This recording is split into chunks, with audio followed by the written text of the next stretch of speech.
Bueno, yo soy Juan Onofre Barbato, vivo en Buenos Aires. Igual soy nacido y criado en la Patagonia, eh, en Río Negro y Neuquén, y trabajo principalmente como director y coreógrafo de obras, por un lado, pero también de proyectos que no son obras escénicas. A veces son, no sé, organizaciones entre coreógrafos, coreógrafas, y también dirijo una sala de teatro con mi compañera y un equipo de personas que trabajamos ahí. Así que bueno, estoy muy vinculado a las artes escénicas y al cine desde el pensamiento coreográfico.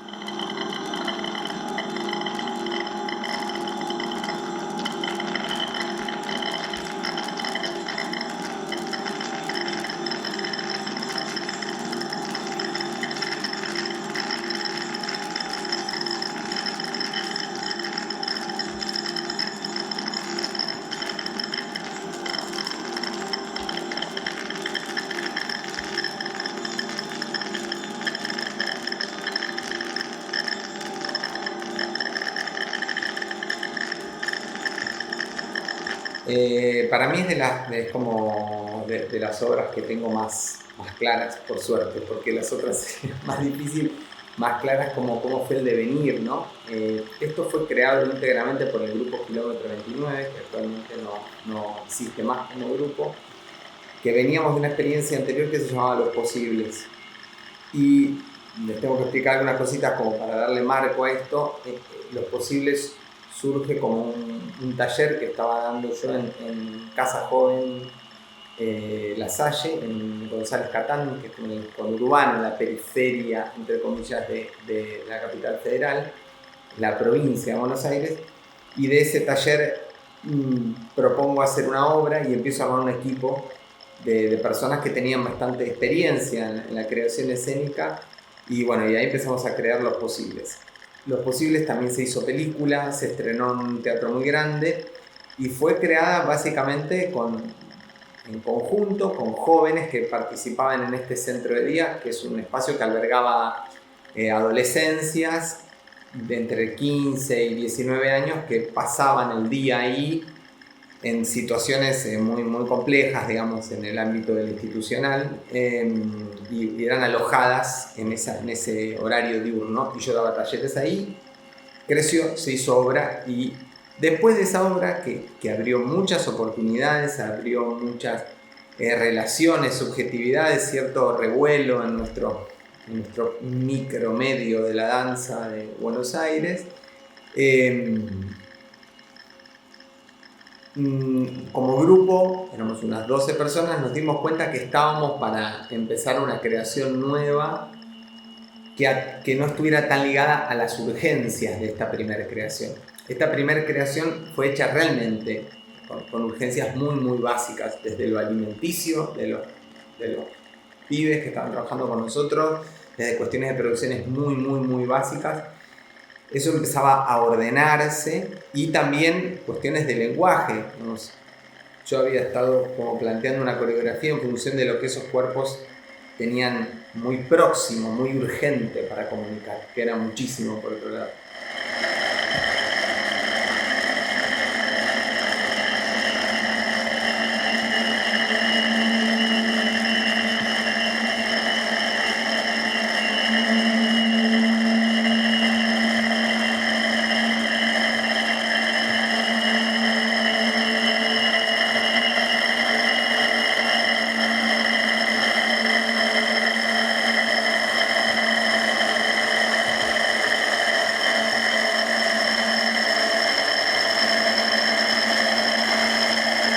Entonces Dura Madre empieza a hacer una investigación que también los pone en otro lugar a los pibes, ya en un lugar de profesionalización distinta. Ya tenían experiencia de hacer funciones, de filmar una película y demás.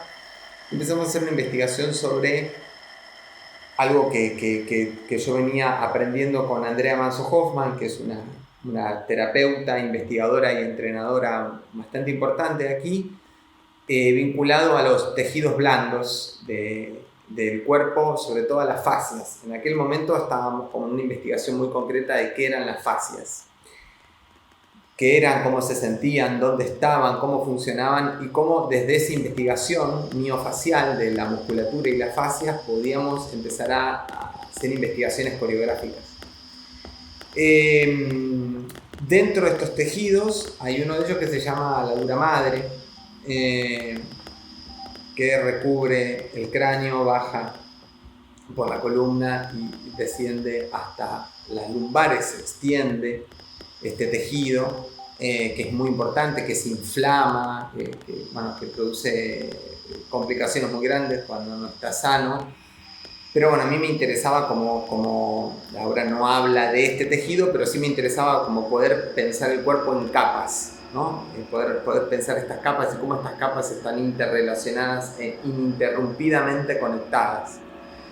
Y el proceso coreográfico tuvo que ver con eso. Fue muy concretamente, trabajamos dispositivos coreográficos para convocar las sensaciones de los tejidos miofaciales y ponerlas por delante, por ejemplo, de la información visual,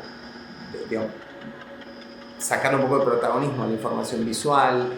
Entonces fue un trabajo muy interior, muy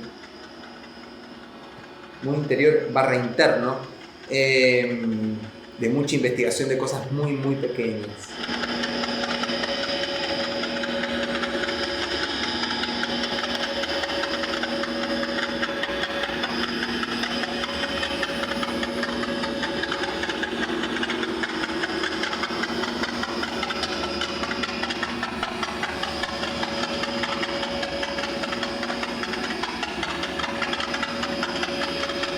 El límite entre la situación de la formación, el taller y la creación es un límite siempre complejo. En ese entorno quizá más aún porque nosotros estábamos haciendo como el doble juego de formación y creación. No estábamos formando bailarines para no sé qué, estábamos generando una formación para poder crear obras con estos bailarines. A su vez, para Dura Madre ya había dentro del elenco 3 personas que tenían más recorrido profesional, que eran Paro, que se suman, estaban los posibles, Alfonso Barón y Pablo Puncastro, que tenían formación y recorrido, y uno de los chicos de los posibles ya no estuvo para ese proceso, pero sí otros 4.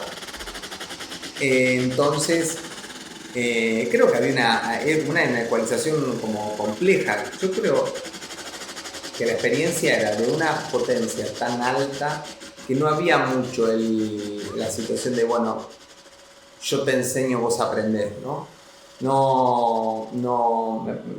Había una relación con el conocimiento y con la experiencia realmente mucho más compleja, me parece, más rica, más generosa. Entonces, sí, digamos, el intercambio era más caótico, de alguna manera, entre estos que se supone que somos los que dábamos el taller y ellos los que aprendían. Realmente era un feedback mucho, mucho más complejo. Además, que en esta situación de lo que estábamos investigando vinculado a las fascias, estábamos todos experimentando de cero. Digo, el material que también nos participaba Andrea, esta especialista que te cuento, también eran cosas en las que ella estaba de alguna manera empezando a innovar en ese momento. Estamos hablando hace 10 años atrás exactamente.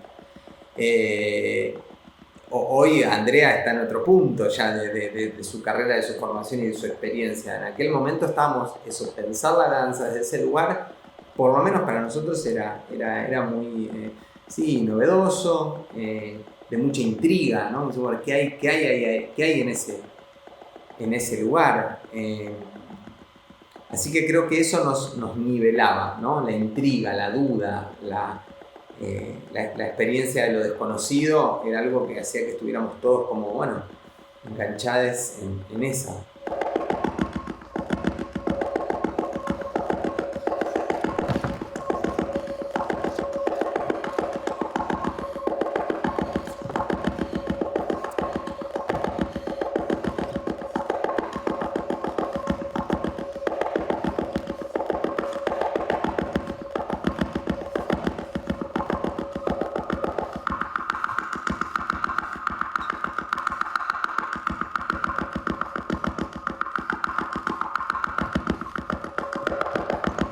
Bueno, es una hermosa pregunta.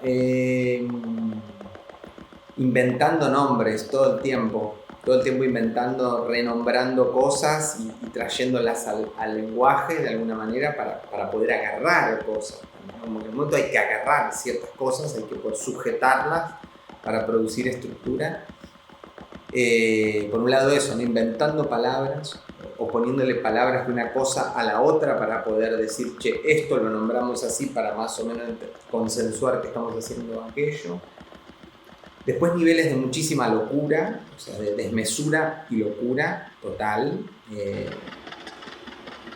Algunas cosas tenían que ver con mucha insistencia y resistencia, es decir, bueno, nosotros nos juntábamos muy temprano en un lugar que no estaba preparado para el proceso que hacíamos, no tenía calefacción, acá ese invierno fue particularmente frío, entonces había que hacer ensayos de 2 horas sin parar, o sea, se entraba en calor, una vez que entrabas en calor no se podía parar, donde se paraba, te enfriabas y te enfermabas, ¿viste?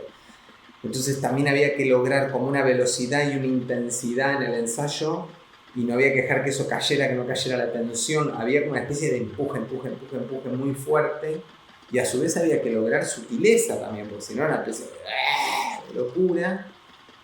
Era una ecualización compleja entre lo micro y lo sutil y una intensidad desmesurada que había que hacer para sostener, ya sea por lo climático, pero después por lo atencional, en un lugar no era óptima las condiciones, por el momento era muy hermoso porque era una especie de parque grande, pero no era un estudio de danza, con tapete, Europa, o sea, no era así la situación, pero eso le daba mucho, ¿sí? Como que había que arengar todo el tiempo, entonces había mucha locura. Hay fotos del proceso que son fotos donde ves que estábamos fuera de quicio por un momento, momentos más graciosos, de locura, como de, bueno, de arengar la investigación de una pasada y gritar cosas, no sé qué. Además había una cosa que se llama la máquina diabólica, ¿no? Que habíamos inventado, que era una especie de máquina entre ellos que se tironeaban las remeras y el tironeo de las remeras empezaba a armar un ritmo y eso se mantenía a fuerza de darle y esa le llamamos la máquina diabólica. Yo en un momento agarré un palo de escoba para enloquecer la situación y empecé a romper el palo de escoba contra las paredes, saltaban astillas y no sé qué. Como era un momento donde todos nos teníamos que enloquecer. No era violenta la escena, pero era como decir, bueno, nos volvemos locos todos. Ustedes, los que estamos afuera, el que hacía la música. O sea, había momentos de delirio, ¿no? Entonces terminaban los ensayos, los pibes con toda la cara torcida, transpirado, con la remera rota. Algo de eso nos, creo que motorizaba era como la nafta del proceso. Y bueno, ir ordenando eso también, ¿no? Que no fuera solamente un desquicio. Y después también como la información era por información científica de alguna manera, ¿no? Que está muy vinculada a cuestiones de la ciencia que Andrea nos bajaba y nos reproducía. Y eso había que hacerlo experiencia. Todo bien con que vos entiendas todo sobre la obra madre y las fases, pero eso es concepto, ¿no? ¿Cómo se hacía eso coreografía? Bueno, un poco esto, llevándolo a la experiencia corporal, observándolo, insistiendo en esa experiencia corporal mucho, confiando mucho en la potencia de las traducciones corporales y de las apropiaciones, ¿no? Como el cuerpo se apropia de ciertos conceptos y produce lenguaje. Creo que más o menos por ahí. Esas son algunas de las puntas que me puedo recordar ahora, ¿no?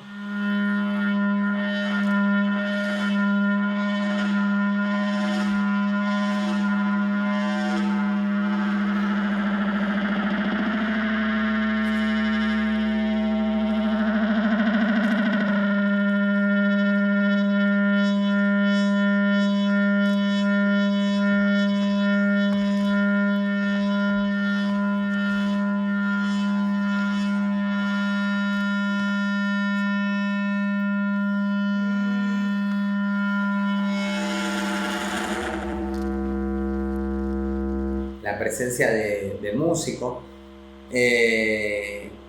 nuestro octavo integrante que estaba en escena produciendo sonido desde también una propuesta que tenía mucho que ver con el armado de red, el armado de trama, ¿no? como de alguna manera, nuestra idea no era representar con esos cuerpos lo que pasa con las fascias dentro del cuerpo, pero fue sucediendo que como las fascias es una red ininterrumpida que está en todo el cuerpo y que arma todo este tejido continuo, empezó a pasar que las relaciones entre bailarines eran relaciones de trama, de red, donde lo que pasaba uno afectaba al resto, y el sonido, como eran todos acoples, Nicolás estaba trabajando con algo que tiene que ver con la captación de frecuencias que están afuera y que modifican el sonido. Entonces él tenía un sistema de acoples que se manejaban con sus manos, que era muy inestable y muy radical, porque un acople mal manejado te rompe la cabeza. Entonces todo era como una red de relaciones dinámica, cambiante, de proximidades y de una espacialización constante, y el sonido también. De hecho, las escenas donde él entraba a escena, cambiaba el sonido muchísimo porque los cuerpos cambiaban las frecuencias que captaban sus micrófonos, entonces cambiaba la bola del sonido. Había momentos que era de mucho flujo y de mucho caos, ¿no? Creo que la obra para mí logró profundizar bastante en esa idea de crear un cuerpo común, de que ese cuerpo común se iba moviendo por distintas salas, pero lo sonoro era lo que terminaba de hacer que ese cuerpo común se pegara a la sala, se pegara a la platea, porque era muy fuerte la experiencia sonora que planteaba Nicolás.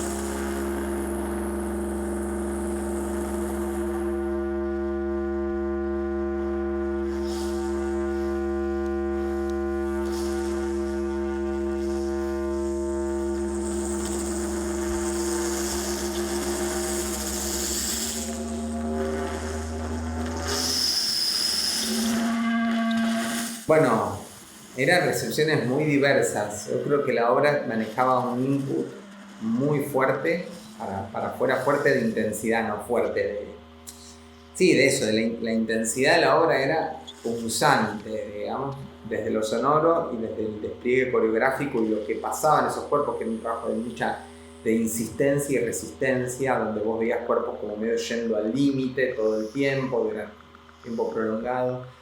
Entonces me parece que había, para algunos públicos esto generaba empatía y un viaje más potente, a otros los abrumaba. Creo que de alguna manera la experiencia en general incluía, no te expulsaba, digamos, pero tenía un riesgo de ser una obra que te podía expulsar por la intensidad. Entonces siempre desde afuera, que estábamos afuera, que eran Matías Sendón, Mariana Mitra, la productora, y yo, estábamos tratando de ecualizar eso, y en la primera etapa Marina Sarmiento, todo lo que fueron funciones en Buenos Aires, Marina, que fue parte del equipo creador de la obra, ecualizar eso, no irse al carajo con esas intensidades. Las recepciones fueron muy diversas, tuvimos la suerte de viajar también a otros países. Pensé que pasaba un poco esto, siempre, como ¿qué hago con esa urgencia que tienen y con esa potencia que tenía el grupo? También a veces pasaba.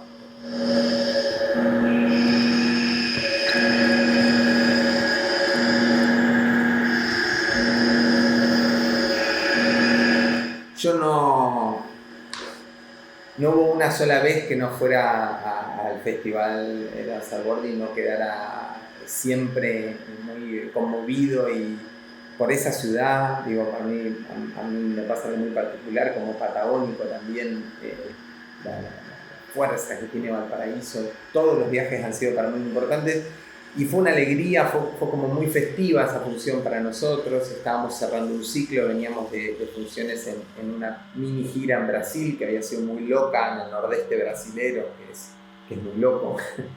Llegamos a un pueblito que se llama Sobral, fue como un delirio eso, y de ahí fuimos a Chile. fue complejo llegar a Chile, no sé qué problemas que tuvimos con los pasajes, no me acuerdo, o sea, costó, pero luego llegamos a ese teatro que a mí me fascina, en la cárcel, que a mí me gusta muchísimo. La obra se vio increíble y se cerraba el festival, así que por un lado fue muy festivo, había un clima de fiesta, de festejo, de encuentro, de encontrarse. Siempre era muy lindo también ir con los chicos que iban por primera vez a algunos lugares, además de que era una fiesta el festival porque estaba terminando, y así que es una memoria muy linda de esa función y de una recepción muy buena del público. Allí sí recuerdo como un aplauso muy caluroso y muy como, no sé, como una empatía con el trabajo, particularmente la función de allá. En Valparaíso creo que había como una lectura del trabajo muy próxima.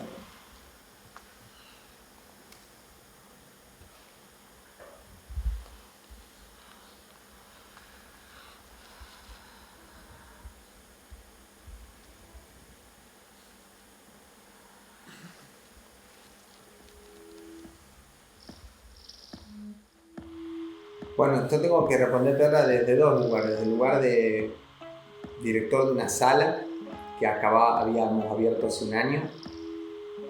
A nosotros la pandemia de alguna manera nos activó, trabajamos en clandestinidad muchísimo. Acá no se podía circular, no podías salir de tu casa. En un periodo largo, muchos meses, te estoy diciendo, nosotros salimos prácticamente todos los días porque había que mantener el lugar y todo. Nos motorizó mucho tener una sala como familia y como grupo de trabajo, y nos motorizó la urgencia de que el lugar no se te caiga, digamos, y después mucho más que eso. Creamos muchos programas virtuales que nos hicieron crecer muchísimo, imaginar mucho, muy inventivos, ¿viste? O sea que fue muy creativo, fueron 2 años muy creativos. Eso es como desde la gestión, ¿no? Desde lo cultural, y también se armaron muchas redes entre artistas y espacios en Buenos Aires, crecieron mucho esas redes, se fortalecieron.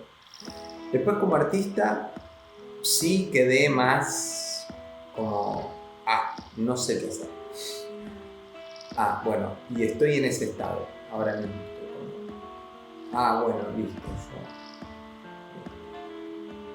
Por ahora no, como, está bien, digo, como artista trabajo como gestor, eso es un trabajo curatorial, creativo, sí, pero la creación de obra para mí quedó ahora momentáneamente suspendida. Y creo que tiene que ver con que, eso creo que tal, no solo la pandemia, también, no sé, en el momento en el que yo me encuentro o con cómo me siento en este contexto, me ha dejado un poco pasmado, ¿no? Como no queriendo hacer cosas por inercia, ni hacer por hacer. Entonces, ahora mismo estoy como tranquilamente detenido.